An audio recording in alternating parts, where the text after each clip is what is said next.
I died on the night of the Marquis' wedding, listening to him laugh with another woman. To secure his new bride's smile, he had my entire family, the Chu clan, burned to ash. Every last one.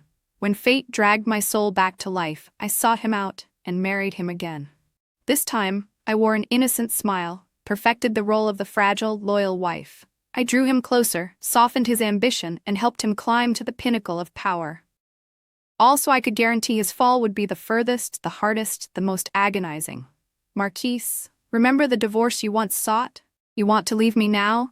You may leave, but you will not be walking out. Chapter 1. I died on the day Marquis Lauren Lin married Mora Morong, jewel of the Morong family. I died unwillingly. When he married me, he swore I would be his only wife. But those vows turned to ash, just like my family. To force me into signing a divorce letter and giving up my position as princess consort, he threatened the lives of the entire Chu clan. Fine, I had said. I don't care for the title. Whoever wants it can take it. But I never imagined how far he'd go.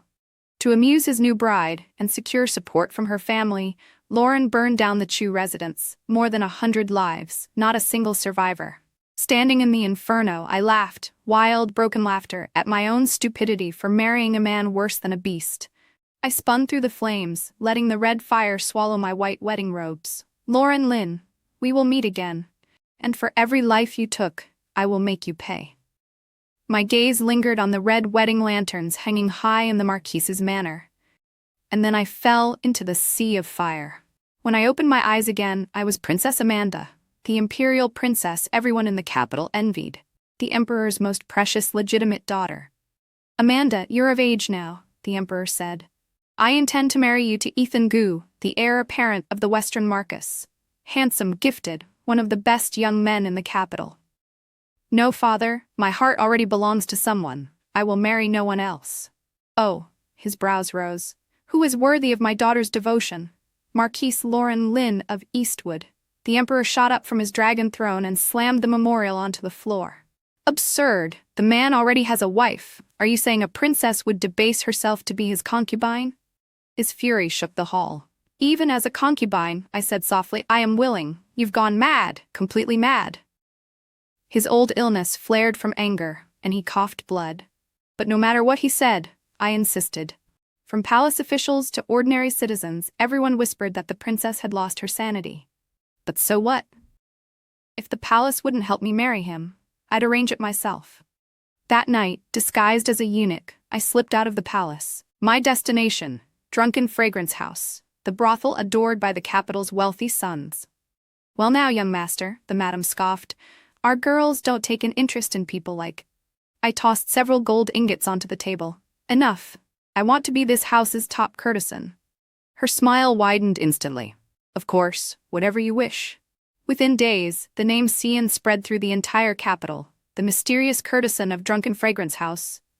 A beauty so ethereal she hardly seemed mortal. Lauren Lin, I know you won't be able to resist. The woman in the mirror, me, smiled with a slow, dangerous curl of her lips. When I returned to the palace, my maid Fiona was waiting anxiously at the gate. Princess, quickly, I've already bribed the guards. We sneaked all the way back to my chambers. Princess, why do you smell so strongly of perfume? Don't tell me you went. I clapped a hand over her mouth. No assumptions, help me bathe. The warm steam blurred my vision and curled around my fingers. Princess, you must stop sneaking out. His Majesty sends tremella lotus soup every night. The eunuchs pretend they're delivering soup, but they're clearly checking where you've been. I keep saying you're unwell, but that excuse won't last forever. I glanced at the bright red azaleas on my table and smiled faintly. Just wait, the fish is about to bite. Meanwhile, Eastwood Marquis Manor was overflowing with celebration. Lauren Lin and his new wife, Mora Morong, were entertaining the noble families of the capital. Beautiful dancers swayed in lantern light, mesmerizing the crowd. Ethan Gu, the heir apparent of the Western Marquis, was among them. Ethan, you seem distracted tonight, Lauren commented, raising his cup. Nothing, just tired. If you're tired, stay the night. I'll send someone to attend to you. A glance from Lauren, an immediate understanding from Mora. Ethan had not intended to stay. But ever since returning to the capital, he could feel Amanda Chu's presence lingering in this manner. Like a ghost. A servant led him to a guest room and left. Before long, someone knocked. Herr Gu, the Marquis sends you a gift. A stunning foreign dancer was pushed into the room. Ethan's expression darkened. Get out, he snapped. Take her with you. The servant fled with the dancer. Through the window, Ethan spotted a pear tree, its white blossoms glowing in the lantern light, and he remembered. Amanda Chu, bright eyes, snow-pale skin, a gentle smile, holding a single white pear blossom. One glance, and he had fallen in love. He had wanted his mother to propose marriage on his behalf, but fate was cruel. Amanda had been forced to marry Lauren. Heartbroken, Ethan followed his father to guard the border for years. Then came the news: the entire Chu clan burned to death in one night. Amanda Chu perished in the flames. He raced back to the capital, only to find heaps of charred bodies and ruins. Tears slid down silently. Since her death, Ethan had never believed it. He was certain she was still alive. He had spent years investigating the accidental fire. Everyone else believed it was an accident. Ethan refused. And now, watching Lauren and Maura laugh together, it made him sick. Amanda had barely died, and Lauren remarried immediately. Amanda, I swear I'll avenge you. Blood dripped from his clenched fist onto the snowy pear blossoms. That night, as always, I disguised myself and slipped out of the capital. I tossed gold onto the madam's table. Spread the word, Cyan will receive guests tomorrow. Of course, she chirped, delighted. By morning, every man in the capital knew. Brother Lin, the famed Cyan appears tomorrow. Interested in going? The speaker was Andy, son of the Minister of Rights. I'll pass, Lauren said. What, to attach to your new bride? Or afraid? Lauren smirked. Afraid? Hardly. Fine, we go. They drank until drunk. That night, Drunken Fragrance House was blazing with light. Men packed the halls, shouting for Cyan. Moments later, I descended the stairs. A red dress, a red fan, a bell at my waist, a smile hidden behind a veil. The men were spellbound. Cyan wishes to choose one man tonight, one companion, the madam announced. Gold was thrown, bids doubled, voices shouted over one another. In that case, the madam grinned, let Cyan choose. I lifted my hand and pointed straight at Lauren Lin. He didn't even blink. His eyes locked on me, sharp, hungry, possessive. Perfect. In the private chamber, I poured him green plum wine. This is my private brew, I said.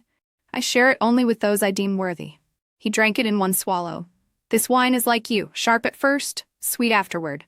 I smiled. We talked, we laughed. But every move I made was calculated. Soon, Lauren came to see me every day. I sent a message to Maura Moran, telling her husband was visiting a woman in the brothel. She stormed in, swearing to kill me. You misunderstand, I said. The Marquis and I only talk. Her hand struck my face. Exactly what I wanted. My palm cracked across hers. You dare? She gasped. I don't care who you are, I replied. But I'm sure you now want to know who I am. I walked upstairs, leaving her trembling with rage. Wait, Maura Moran, I'll take back everything you stole, 100-fold. That evening, Lauren returned to my room. I didn't cry, I didn't beg. I poured wine as usual. He stared at my swollen cheek and touched it lightly. Does it hurt? No. You're unlike other women. I'm ordinary. But in a place like this, one learns quickly. Tears solve nothing. He fell silent, eyes softening.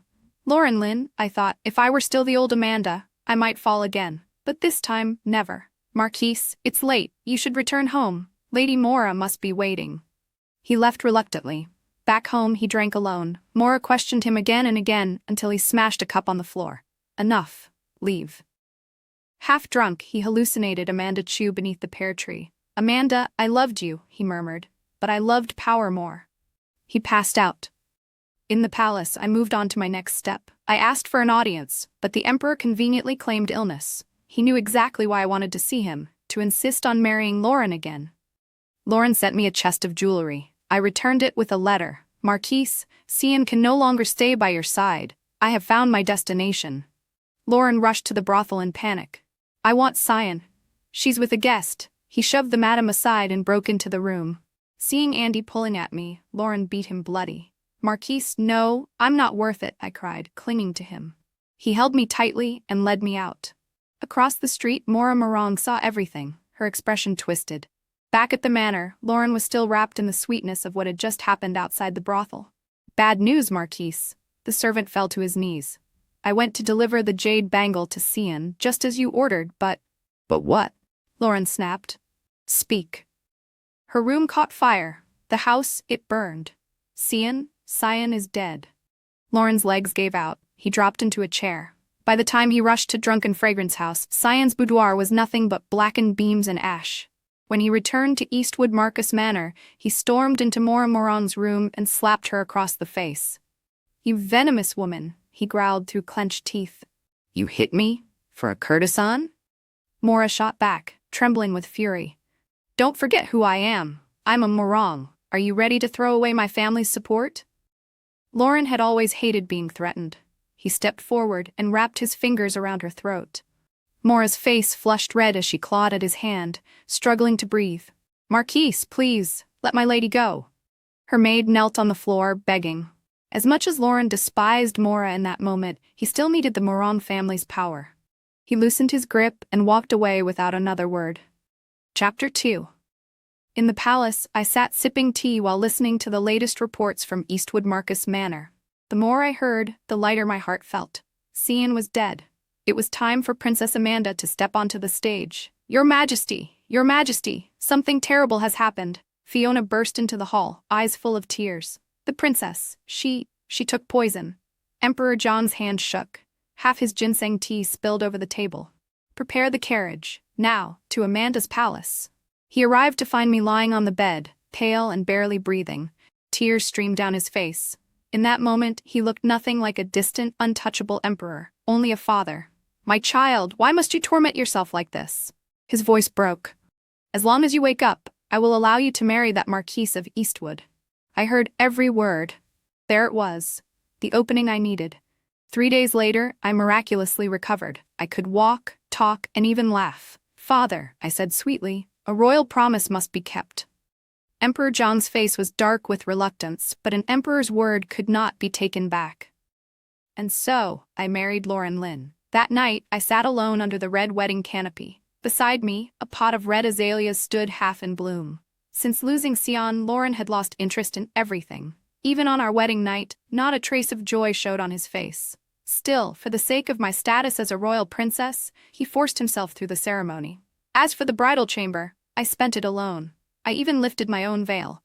When Mora Morang heard that I, a mere secondary wife, had been left alone on my wedding night, she was delighted. A grand princess, willing to be a concubine, ignored from the very first night. She laughed, swaying as she downed cup after cup of wine. How pathetic. By morning, I, the concubine, still had to follow the rules, serving tea and greeting the primary wife. We now lived under the same roof and shared the same husband.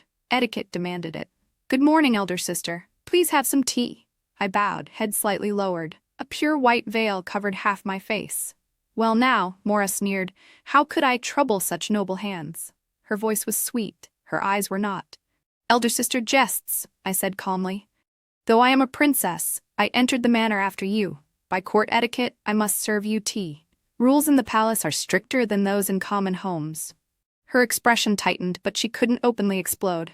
"Very well," she said coldly. "I'll accept it," reluctantly. She reached out for the cup, but I already knew what she intended. "Ah!" Mora screamed as the scalding tea spilled over her foot. "I'm so sorry, sister," I said, feigning panic. "I thought you had a firm grip, so I let go. I didn't mean it." Rage twisted her face. She raised her hand to slap me. "She is a royal princess. You dare lay a hand on her?" Lauren's voice cut through the air. Mora's hand froze mid-swing. If she struck me, she would offend the imperial family. If she didn't, she would choke on her anger. In the end, she had to swallow her humiliation and leave. Lauren didn't spare me a glance. He turned to leave. "Marquis, it truly was my fault," I said softly. "I didn't hold the cup properly and burned elder sister's foot. Please punish me instead." My humility gave him pause. For someone born so high, I bowed very low. "You are now my wife," he said at last. "Why do you still hide your face with a veil?" "I simply like it," I replied.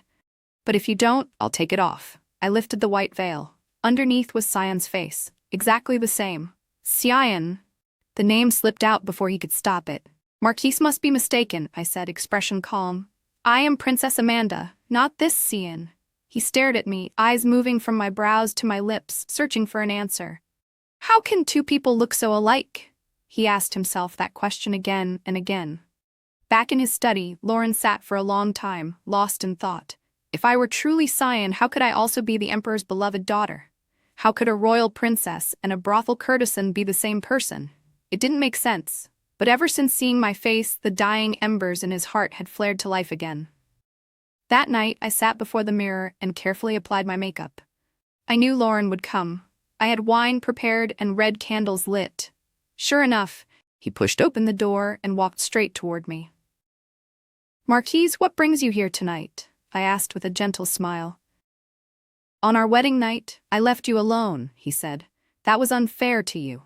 "It was nothing," I replied. "Since I married you, I should put you first in all things." He poured 2 cups of wine and handed one to me. I lifted it, but his hand stopped mine. "Now that we are husband and wife," he said softly, "we should drink as one. Let this be our true bridal night." He pulled me into his arms and led me toward the bed. We had only taken a few steps when he suddenly collapsed, unconscious. The drug had taken effect. Good thing I always carried it with me. Looking at him sprawled on the bed, I felt a dark urge to strangle him then and there, to avenge the more than 100 lives of the Chu clan. But death would be too easy. I wanted him to live and suffer, to live and wish for death. I pricked my finger and let a drop of blood fall onto the pristine white sheet. In the morning, Lauren woke and saw the red stain. The corners of his mouth curved upward in satisfaction. Elsewhere, Mora heard that he had spent the night in my room and flew into a rage. "That vixen," she shouted. "Just wait. I'll make her pay." In the back garden, she laid out a table of delicate pastries and invited me to view the lotus flowers. This time, I didn't wear a veil. The moment she saw my face, jealousy and hatred flashed across hers. "Sister, the lotuses are in full bloom. I wanted to invite you to enjoy them with me," she said with forced sweetness. "We live under the same roof now and share a husband. We should act like sisters, shouldn't we?" I smiled, saying nothing. She pointed to a lotus in the center of the pond and called it the most beautiful, the true queen of flowers. I followed her to the edge of the water. Suddenly, a hard shove came from behind. I pitched forward toward the pond, but just before I fell in, my hand shot back and clamped around Mora's ankle. I dragged her into the water with me. "Help! Help!" Mora shrieked. Lauren dove straight into the pond without a second thought and swam toward me. He wrapped his arms around me and carried me ashore. Mora flailed in the water until the servants finally pulled her out, dripping and shivering. That night, Mora lay in bed under several quilts, still trembling with cold. The door creaked open. Lauren walked in. Her eyes lit up. She thought he'd come to comfort her. "Mora Morong," he said coldly, "I'll say this one last time. Do not touch her again. You know very well what will happen if you do." He left without looking back. Mora stared at the doorway, then suddenly burst into wild laughter. "Lauren, I misjudged you," she whispered. "If you won't love me, then you won't have her either." The next day, I was kidnapped and taken up a mountain. I didn't need to see her face. Her voice was enough. "Mora Morong, why did you bring me here?" I asked calmly. "Princess Amanda, you're about to die," she said, laughing. "What do you think I brought you here for? If I can't have him, you can't either." Her laughter turned shrill, almost hysterical. "Send the princess on her way." Before the words fully left her mouth, an arrow pierced her chest. She toppled backward and disappeared over the edge of the cliff. Having been Lauren Lin's wife for years in my previous life, I knew his temperament too well. He had always wanted a child, yet I never conceived. Now, in this life, I carried his only hope. On top of that, I was a royal princess. Of course he would protect me. With Mora dead, the Morong family will never let this go. I thought, Lauren has lost their support. After her death, I naturally and officially became Marchioness of Eastwood. Lauren treated me with great care, agreeing to my every request. I knew exactly why. He wanted to use my status to climb higher at court, and I was more than happy to help. I would raise him to the highest point, and then I would watch him fall. Hard enough that he'd never stand again. Another year passed. On the 3rd day of the 8th month, it was my birthday. Lauren invited many friends to celebrate at the manor. Ethan Gu received an invitation as well. He didn't want to go. The place was soaked in memories and pain. But under his father's pressure, he went anyway. From the stage, looking down at Ethan, I couldn't help wondering, If the Amanda of my last life had held on a little longer, if she hadn't obeyed her father and married Lauren, would everything have been different? But this life, like the last, gave me no choice. I carried the weight of the entire Chu clan on my back. I had to kill Lauren myself. For some reason, when Ethan first saw Princess Amanda, he felt a strange sense of familiarity, as if he were looking at Amanda Chu's shadow. But our appearance and temperament were not quite the same. On the stage, Lauren noticed Ethan's eyes lingering on me. An irritation he didn't understand surged in his chest. "Brother Ethan, staring so openly at my wife is rather improper, isn't it?" he said lightly. "Marquis, you misunderstand," Ethan replied. "The princess simply reminds me of someone I once knew. Nothing more." He drained his cup in one swallow and left the banquet. That night, Lauren tossed and turned, unable to sleep. An uneasiness gnawed at him. Early the next morning, he stood outside my door with a box of the capital's most famous osmanthus cakes. "Marquis, I've never liked the smell of osmanthus," I said. "I prefer their peach blossom pastries. Then I'll send someone to buy them at once." Watching him dance in the palm of my hand filled me with a quiet, cruel satisfaction. "Madam," Lauren said later, fingers tapping lightly on the table, "I heard the palace is sending a large shipment of grain to the border. His Majesty hasn't found the right person to handle it yet. It's a crucial task. It must go to someone reliable, someone close." "I heard my father mention it," I replied. "If it's completed well, His Majesty will be very pleased." Lauren's eyes gleamed. "Madam, you've been married to me for some time now," he said. "You must miss His Majesty. Why not visit the palace more often?" When I returned from the palace, Lauren was already waiting with a carriage at the city gate. "Marquis, I have good news," I said. "My father has put you in charge of purchasing and transporting the grain." Lauren's smile spread slowly. He looked completely satisfied, as if everything was unfolding exactly as he'd planned. "My lady truly is His Majesty's legitimate princess. The Emperor only entrusted me with this task because he treasures you," he said. "Rest assured, I'll handle it perfectly." He leaned down and pressed a light kiss to my forehead. Back at the manor, I stood before the bronze mirror and rubbed that spot again and again, as if I could erase the touch. My hatred for him remained as sharp as ever. This task should have belonged to the Western Marquis, upright, unbending, and never close to Lauren. But now that I had persuaded the Emperor to give it to Lauren instead, the Western Marquis was furious. Tension between the two nobles grew taut as a bowstring. Lauren, however, was drunk on his own success. He was already picturing himself as the Emperor's most trusted right hand. What he really wanted was simple: more power, more wealth. He poured all his energy into the grain mission. Every detail was personally overseen. In the end, things went exactly as he hoped. Because he handled it so well, the Emperor praised him publicly in court. His Majesty rewarded him with 1,000 taels of gold and 100 bolts of fine silk, and promoted him to first-rank Marquis. Back at Eastwood Marcus Manor, Lauren ordered a lavish feast. He invited me to drink with him and share in his glory. "Smile, Lauren," I thought as I raised my cup. "Enjoy it. From here on out, you won't have many chances to laugh." I toasted him with a pleasant smile. Chapter 3. As his rank rose, so did his arrogance. Officials began to seek private dealings with him. Lauren refused no one. He reveled in it. "Princess," a man dressed in black reported quietly, "I've written down the names of every official who has dealings with the Marquis. Every single transaction is recorded." With that, he slipped out the window and vanished into the night. In the darkness, I clutched the pages detailing Lauren's corruption and glanced at the red azaleas about to bloom.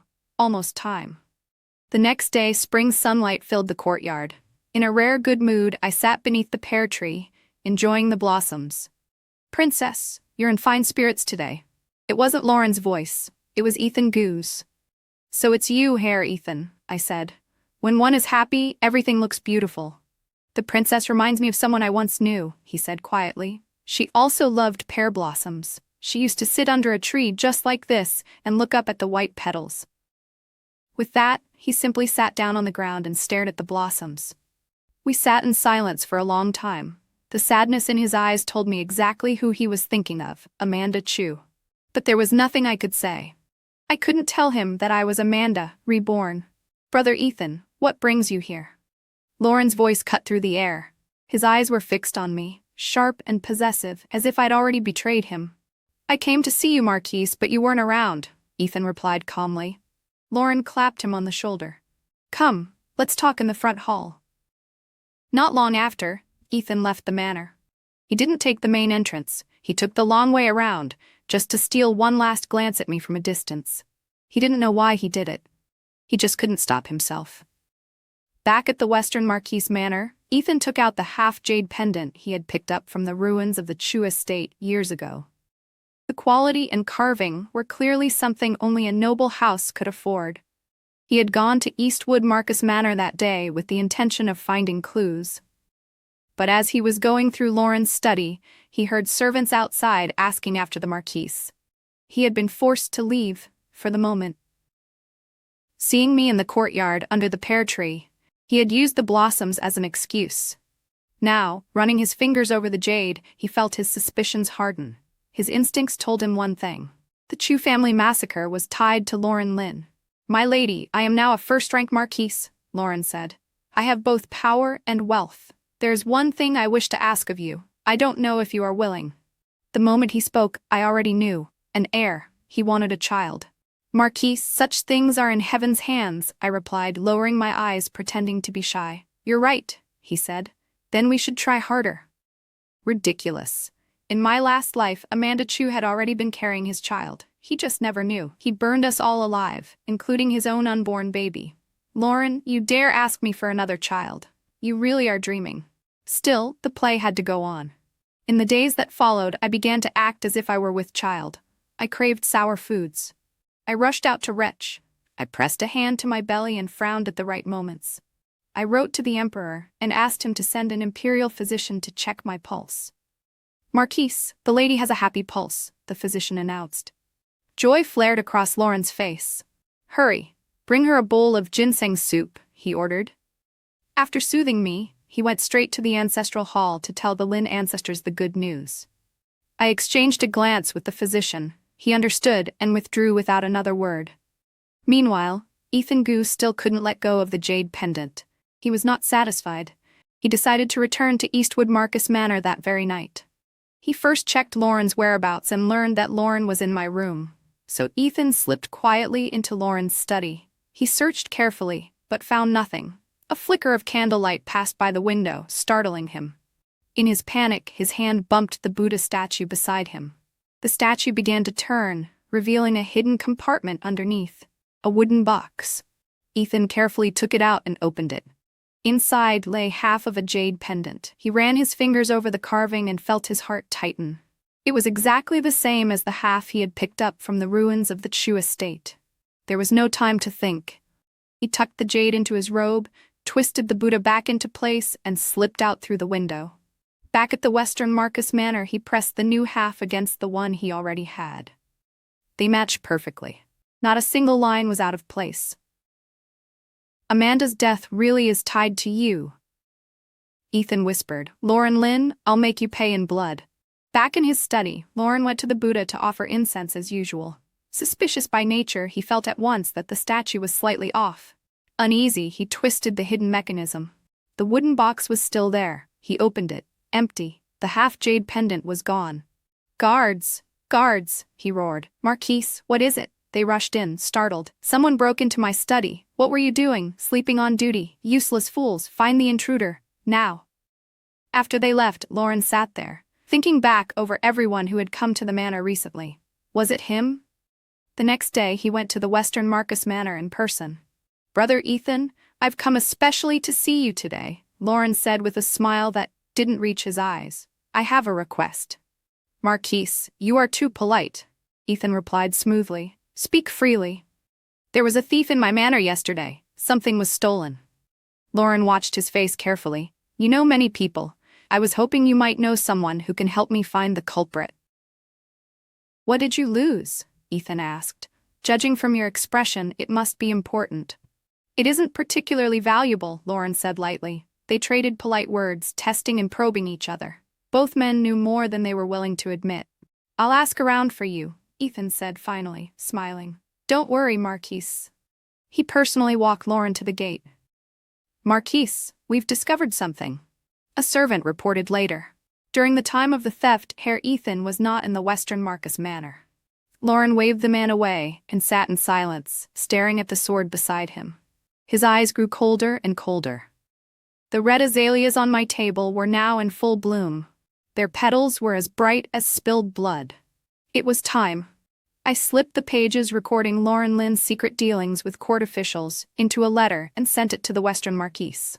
Lauren Lynn, I thought, it's time for you to fall from the mountaintop into the abyss. I looked at the azaleas and smiled quietly. Suddenly, a dark shadow flashed past the window. I caught a glimpse of the man's eyes. He headed straight for Lauren's study. "Who's there?" Lauren shouted. "The one who's come to take your life." Ethan's sword was only a breath away from Lauren's chest when I rushed forward, grabbed the ceremonial sword hanging in the study, and blocked the strike. Forced into a corner, Ethan had no choice but to leap out the window and escape. "I'm sorry, Ethan," I said silently. "Lauren has to die by my hand. I won't let you risk your life or drag the Western Marquis Manor down with you." "Marcus, are you all right?" I asked aloud, eyes wide with feigned fear. "What are you doing here? You're pregnant," he snapped. "I saw a shadow and was worried about you," I replied. I didn't think twice. Back at the Western Marquis Manor, Ethan was both frustrated and furious. He hated himself for failing to kill Lauren and avenge Amanda. Lauren had barely calmed down from the assassination attempt when a servant ran in, breathless. "Marquis, soldiers have surrounded the manor. Every entrance is blocked." "What?" Lauren's face went white. A booming voice came from outside. "Marquis of Eastwood, His Majesty summons you to the palace." Fear clenched around Lauren's heart. Had the Emperor discovered everything?